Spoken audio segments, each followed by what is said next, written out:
You're listening to the CyberWire Network, powered by N2K.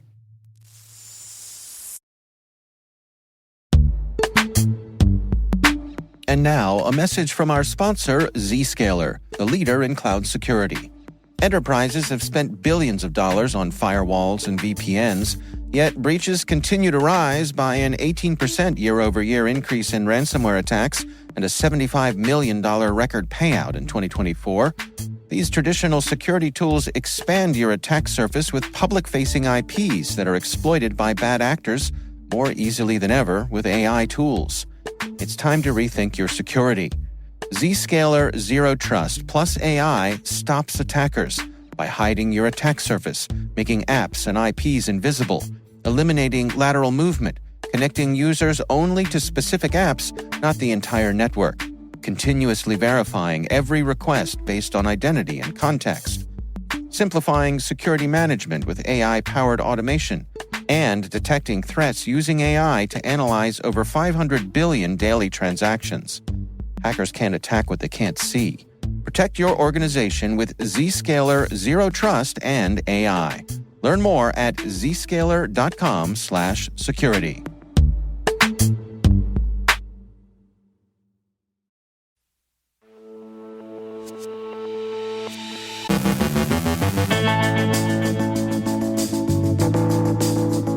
The FBI warns agents of hacked call and text logs.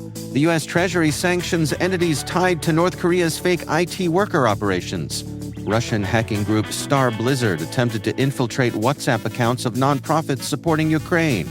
Yubico discloses a critical vulnerability in its pluggable authentication module software.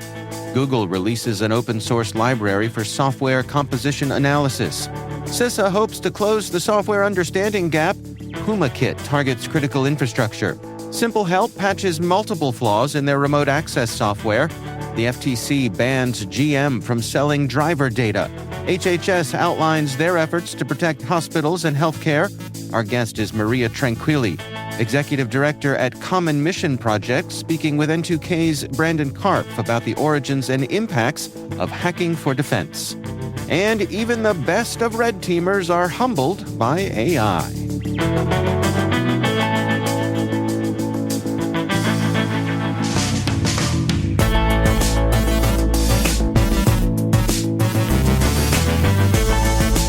It's Friday, January 17th, 2025. I'm Dave Bittner, and this is your CyberWire Intel Briefing.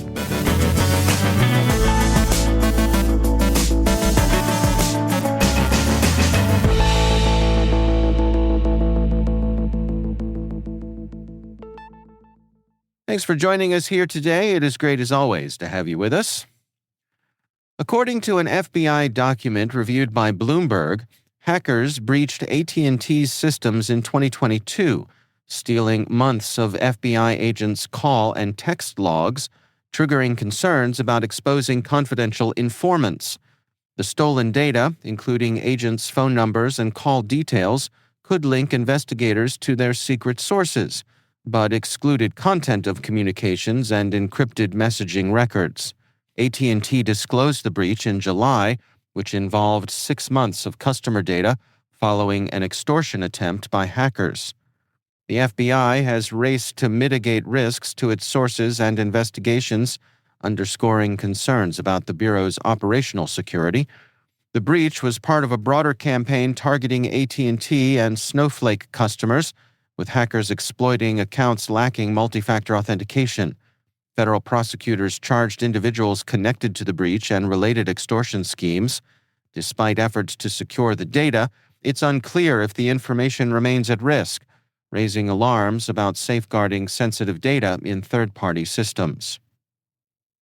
The U.S. Treasury's Office of Foreign Assets Control has sanctioned 2 individuals and 4 entities tied to North Korea's scheme to generate illicit funds through fake IT worker operations.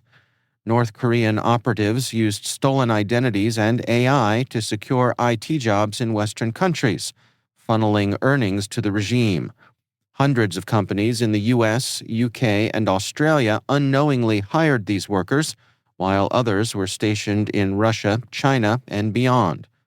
North Korea's government withholds up to 90% of these workers' wages, funding weapons programs, including WMDs and ballistic missiles.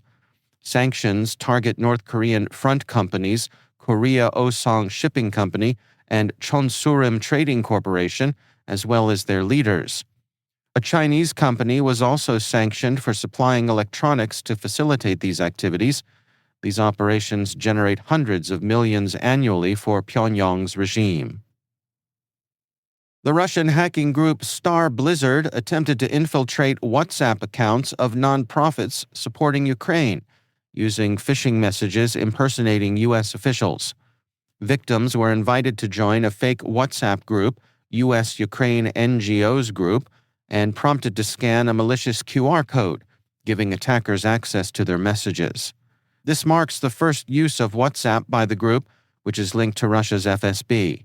Despite recent U.S. actions dismantling their infrastructure, Star Blizzard quickly adapted, demonstrating their resilience. Their targets include government entities, nonprofits, and Ukraine aid organizations. Yubico has disclosed a critical vulnerability in its pluggable authentication module software package. This flaw could allow attackers to bypass authentication under certain configurations. The vulnerability, rated high with a CVSS score of 7.3, impacts macOS and Linux systems but does not affect Yubico hardware devices. Users should upgrade to the latest version or modify configurations to mitigate risks. Google has released OSV Scalibur, an open-source Go library for software composition analysis. The tool scans software inventory, identifies vulnerabilities, and generates software bills of materials in SPDX and CycloneDX formats. It supports Linux, Windows, and macOS, and works with OS packages, binaries, and source code. OSV Scalibur is used within Google for scanning live hosts, repositories, and containers, and will integrate further with Google's OSV Scanner. Users can leverage its plugins for software extraction and vulnerability detection, with custom plugins supported. CISA, alongside federal partners, released a report titled Closing the Software Understanding Gap, calling for a national effort to better understand and secure software critical to infrastructure and national security. The report urges collaboration between public and private sectors to prioritize software analysis under all conditions. Recommendations include stronger security in software development, such as network segmentation, multi-factor authentication, encrypted data storage, and robust supply chain risk management. CISA also launched the Vulnrichment program to enhance the National Vulnerability Database by adding detailed metadata for better vulnerability tracking.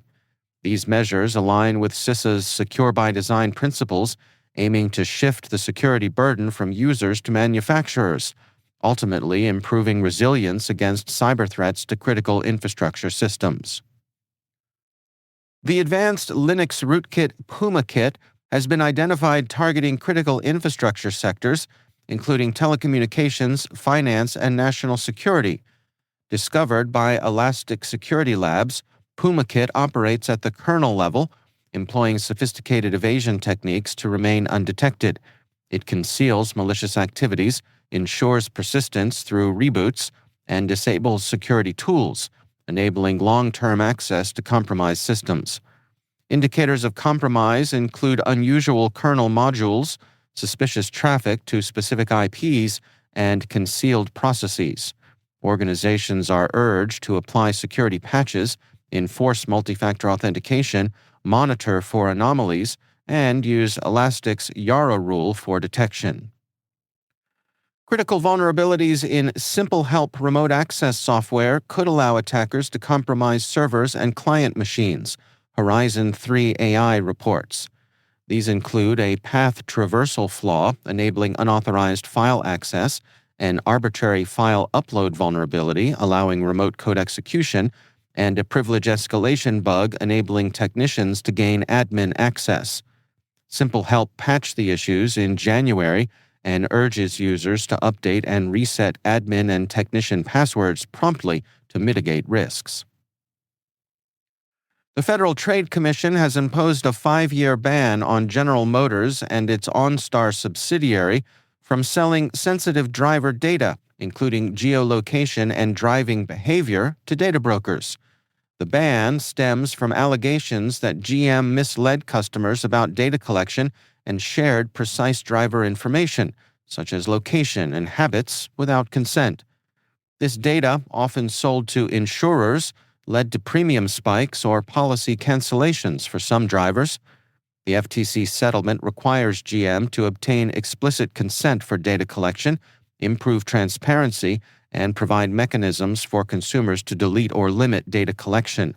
The automaker must also allow users to disable precise geolocation tracking. GM, which ended its smart driver program and related third-party contracts in 2023, stated the FTC order enforces stricter privacy standards beyond current laws. In an editorial for Cyberscoop, Deputy Secretary of the Department of Health and Human Services, Andrea Palm, describes the significant steps the agency has taken to combat rising cyber attacks targeting hospitals and health systems. These attacks disrupt care, jeopardize patient safety, and erode trust. Palm says HHS has focused on 3 areas: policy, resources, and coordination. Policies include updated HIPAA rules and new cybersecurity requirements for medical devices. Funding efforts like $240 million for hospital preparedness and a proposed $1.3 billion through Medicare aim to bolster cybersecurity for under-resourced organizations. The agency also provides free training, a cybersecurity risk map, and plans to use AI to guide security improvements. HHS emphasizes a sector-wide approach to protect interconnected health systems and has enhanced incident response and collaboration with industry. Despite progress, HHS stresses continued investment and bipartisan support are crucial to strengthening cybersecurity and protecting national security.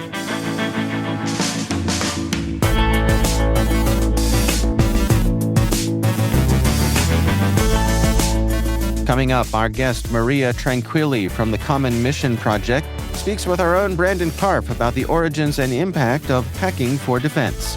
And even the best of red teamers are humbled by AI. Stay with us.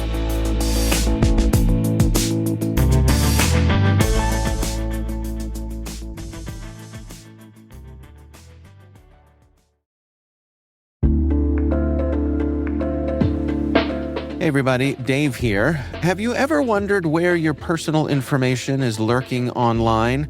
Like many of you, I was concerned about my data being sold by data brokers. So I decided to try Delete Me. I have to say, Delete Me is a game changer. Within days of signing up, they started removing my personal information from hundreds of data brokers. I finally have peace of mind knowing my data privacy is protected. Delete Me's team does all the work for you with detailed reports, so you know exactly what's been done. Take control of your data and keep your private life private by signing up for Delete Me. Now at a special discount for our listeners. Today, get 20% off your Delete Me plan when you go to joindeleteme.com/N2K and use promo code N2K at checkout. The only way to get 20% off is to go to joindeleteme.com/N2K and enter code N2K at checkout. That's joindeleteme.com/N2K, code N2K.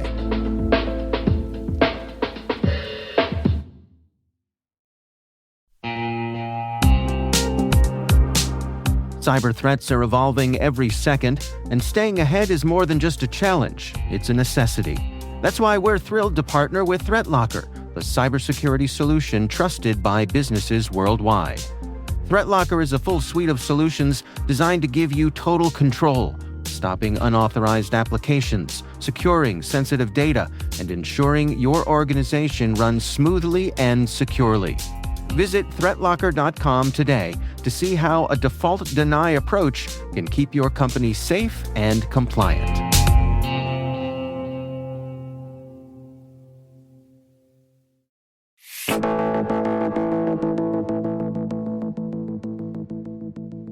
Maria Tranquilli is executive director of the Common Mission Project.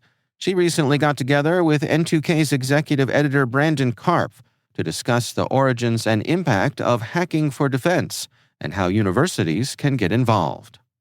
And we are joined today by Maria Tranquilli, the executive director of the Common Mission Project. Maria, thank you so much for joining us today. I'm so happy to speak to you today, Brendan. So curious for our listeners to understand, some of them may have heard of Hacking for Defense or Common Mission Project or BMNT. We've had a few folks on the podcast over the last few months, including Steve Blank, about those programs. But can you give us, in your own words, what is Common Mission Project? What does that organization do? Absolutely. So the Common Mission Project is a global entity. We are present in the United States, Australia, the UK, and expanding. We ensure that mission-driven entrepreneurs, specifically within universities at the moment, are able to access the lean startup methodology through a program titled Hacking for Defense. We also offer Hacking for Diplomacy, Hacking for Homeland Security, and soon to be shared Hacking for Manufacturing. We're actually piloting Hacking for Manufacturing currently in the United States, and we're hoping to expand that program not only throughout universities and research institutions across the US, but also with our allied counterparts across the globe. Oh, very cool. And for this audience, right, that our podcast mostly speaks to professionals in the cybersecurity and national security industry. This idea of hacking is obviously very familiar to them. Can you kind of share what this Hacking for series of programs is all about and how they work? Absolutely. So, just to speak to the global dynamics that we are seeing at the moment, we know that the complexity of national security and defense problems will only intensify as the years go on. And we also know that there are rapid advancements in technologies like cybersecurity, AI, artificial intelligence, unmanned systems, all of which are very important technology verticals within the defense space and also across the private sector. And we also see this globally. There's a very high level of interest across allied partners, including NATO, including the Ministry of Defense in the UK, and including the Department of Defense in the United States. So when it comes to the Hacking for programs, we ensure that mission partners across our global entities are able to identify problems that need to be solved at the speed of a startup. And in order to do that, we partner with BMNT. It's actually our for-profit arm. BMNT works with our government partners to help those government entities identify problems that need to be solved at speed. Those problems are then deployed into research institutions and classrooms, again, across our global instances in which we are running one of our Hacking for programs. Students, and I'd like to say here, students means very specifically undergraduate and graduate level students. So we have students that are sophomores all the way through 4 to 5 years of schooling in universities, working on these problems. So they are handed problems to validate. There's a number of reasons this is incredibly important. One, we don't want the Department of Defense in the United States, Ministry of Defense, et cetera, to waste time building solutions for problems that are not to be solved or have not yet been validated. So students will actually validate those problems, and they do this in a number of ways. They ensure that they are doing proper customer discovery within the government and across government entities to narrow down to exactly the right problem that needs a solution paired with it. And this can take 1 month, this can take 3 months. It really depends on the type of customer discovery that these students are able to do. From customer discovery through problem validation, students then, with the help of Common Mission Project, have the opportunity to be funded to travel, to understand even more deeply how to build solutions to those problems. So I'll stop there, Brennan. Any specific questions there? Yeah. Yeah, it strikes me that this is a pretty sophisticated set of programming. I mean, it's the model itself sounds fairly complex. You're managing multiple stakeholders, some in the government, certainly some at research institutes and universities, managing student work, and it sounds like curriculum as well. That is a very complex program. I imagine that's evolved over many years. Can you share maybe where we are today in terms of some of the successes that this program has had? Absolutely. I love that you asked. So first, I'll say we are coming up on our 10-year anniversary of Hacking Nice. for Defense programs. It's Happy decade of running this. That's awesome. Thank you. Thank you. Well, I have to tell you, I am standing on the shoulders of giants. The founders of this program, Pete Newell and Steve Blank, who I know you've spoken to in the past, are two incredibly dynamic individuals that have brought me into this ecosystem to help scale and expand even further than the footprint that they have built so far. So currently, we are looking at that 10-year anniversary coming up through the second quarter of 2025. So we're hoping, and this is a shout out to everyone listening, we are really excited for pairing the 10-year H4D anniversary with a National Security Innovation Education Conference. And we have some very specific goals to hit during that conference. We are looking to eventually, and I will say inevitably, establish a PME or a professional military education curriculum. We're also looking to instate or establish across one or multiple US-based universities a US degree program that specifically focus on national security, innovation, and entrepreneurship. So the beginning of the conversation will occur during our celebration Q2 2025. Yeah, very curious about any intel you can share about how organizations might get involved, or individuals. And there's a lot of folks here in this audience that you're speaking with who are very committed to professional education and certification and development, especially around workforce initiatives and those educational pursuits that you were mentioning. We are interested in any academics or universities that would be interested in contributing to developing PME, professional military education curriculum. That goes for both private and public institutions, so public and private universities.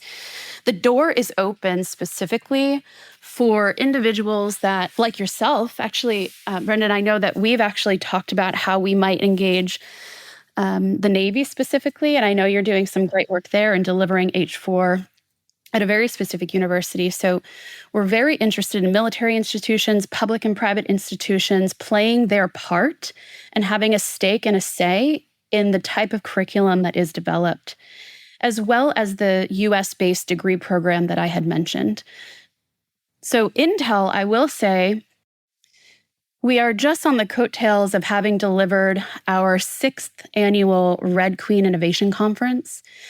This is an executive level conference that is annual. Steve Blank and Pete Newell, along with myself and a few other individuals, delivered this conference just a few weeks ago, and we had an incredible contingent of the Ministry of Defense presence from the UK, DIU, and other US-based defense organizations, as well as NATO present. So it's one of the first moments in recent history in which all of these stakeholders are in the same room making decisions about what defense innovation and what defense education could look like. So when you ask about Intel, I would say it's very likely that the same individuals that attend our executive level convenings, some of which are private, some of which are public, will be with us during spring of 2025 for this upcoming anniversary and event. Great. Well, everyone should keep an eye out then for those announcements. It does sound like a great event. Moving into your second decade of these Hacking For programs, what is the vision? Where does Common Mission Project go from here? What is the impact that you're looking to have in your second decade of running this? I love this question. There's so much that I am excited to gain traction on and to deliver in the next 10 years. Very specifically, I would say the linchpin here is ensuring that what I know to be our greatest asset, not only in America, but across allied nations, is ensuring that we are preserving and protecting the spirit of innovation and entrepreneurship. And where does that lie specifically? We know that retention within our defense organizations and government organizations is at an all-time low. We also know that incoming individuals that are right now in university, that will be exiting university and looking to enter our economy with really interesting mission-focused jobs, they need a pathway forward. And that is one way in which Common Mission steps in and ensures that not only our new talent, but talent right now that needs to be retained within these organizations does remain within those organizations. So my main focus, one of three, I'd say there are three pillars of focus. One, again, ensuring that our ecosystem is steady, our ecosystem is well fortified, and that we're preserving the spirit of innovation and entrepreneurship across different stakeholders, which includes all of that new and current talent. It includes all of our academics who need consistent training and consistent access to really interesting problems and really interesting and challenging curriculum that they can then deliver in the classroom, as well as, I'll say this, the second tier, very specifically, is scaling our programs across allied nations. Okay. We have an incredibly high level of interest from multiple countries, NATO allies specifically, from Estonia and Germany, et cetera. And we need to ensure that our Hacking For programs are run across these countries. And there's a number of reasons. One, we know that the nature of the problems across defense and government organizations are duplicative. We know, as far as what I have actually seen, we know that the same problems are looking to be solved across different countries. We need to ensure that we are not wasting money and wasting time solving the same problems. So one of the biggest opportunities that I see Common Mission Project having a very unique stance on is the ability to actually make the invisible visible, meaning we're able to take specific problems from across our allied nations, identify those through the data that we hold, and ensure that those nations are working together to solve the same problems. And there's a number of different ways that we will do this. It's through some of our executive convenings. It is through our programming that is delivered across universities. It's actually through deploying from our student fund to ensure that our donor dollars are going to solve the right problems. So I'd say that's our third pillar. It's really ensuring that our students have the capital that they need to do the research, to do the customer discovery, to do the travel that is needed so that they can validate those problems and go back to the government with an interesting solution. Fantastic. And it sounds like a functional approach. I love that, taking advantage of the lessons learned and applying that broadly across all of the global partners. So, well, if folks are interested to learn more, to get involved somehow, whether they're at a university or one of these government stakeholders, where can people go to learn more about Common Mission Project? commonmission.us is the global instance, and they can reach out directly to me through there. Great. Well, the organization is the Common Mission Project. The program is Hacking For, and specifically Hacking For Defense. Maria, thank you so much for joining us today. Thank you so much, Brandon. It was such a pleasure. That's our own Brandon Karp speaking with Maria Tranquilli, Executive Director at the Common Mission Project. For more information, we'll have links in our show notes.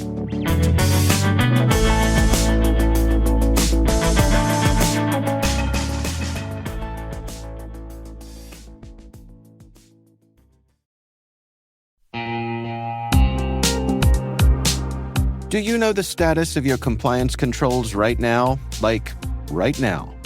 We know that real-time visibility is critical for security, but when it comes to our GRC programs, we rely on point-in-time checks.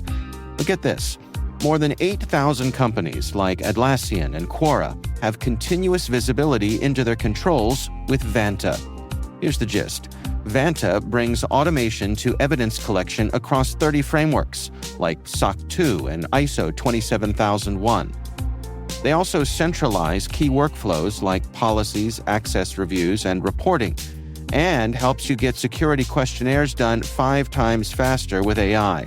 Now that's a new way to GRC. Get $1,000 off Vanta when you go to vanta.com/cyber. That's vanta.com/cyber for $1,000 off.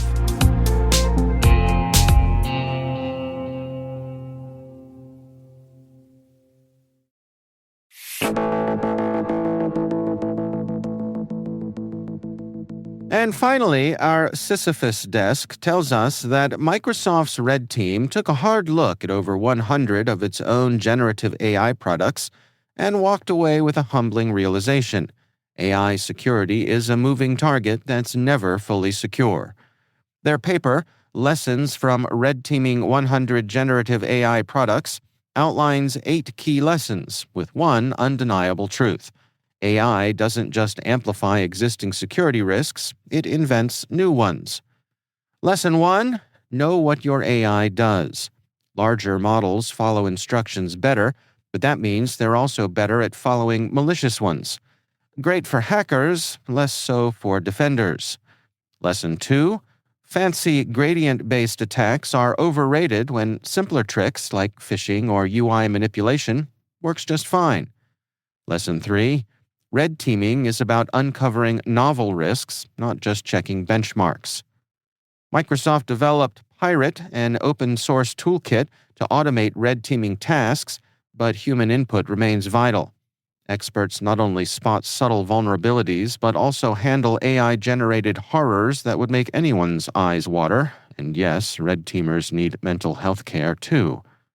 AI's harms, Lesson 6 notes, are tricky to quantify, like bias baked into image prompts showing male bosses and female secretaries, reinforcing stereotypes. Finally, Lesson 7 slams home. Feed AI bad inputs, and it'll gleefully produce bad outputs, including spilling sensitive data. The takeaway? AI isn't just a security headache, it's the whole migraine. But hey, at least it's job security for InfoSec folks, because every new AI risk is another reason to hire a defender.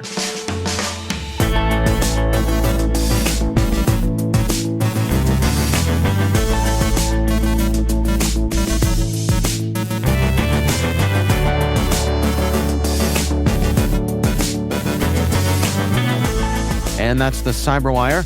For links to all of today's stories, check out our daily briefing at thecyberwire.com. A programming note, we will not be publishing on Monday, January 20th, in observance of Martin Luther King Jr. Day. Check out your CyberWire Daily podcast feed for some crossover with our T-Minus Space Daily team for an interview with Kayan Space about data automation and space domain awareness. Don't miss it. Be sure to check out this weekend's Research Saturday and my conversation with Nati Tal, head of Guardio Labs. Their research is titled Cross-Barking, Exploiting a Zero-Day Opera Vulnerability with a Cross-Browser Extension Store Attack. That's Research Saturday. Check it out. We'd love to know what you think of this podcast.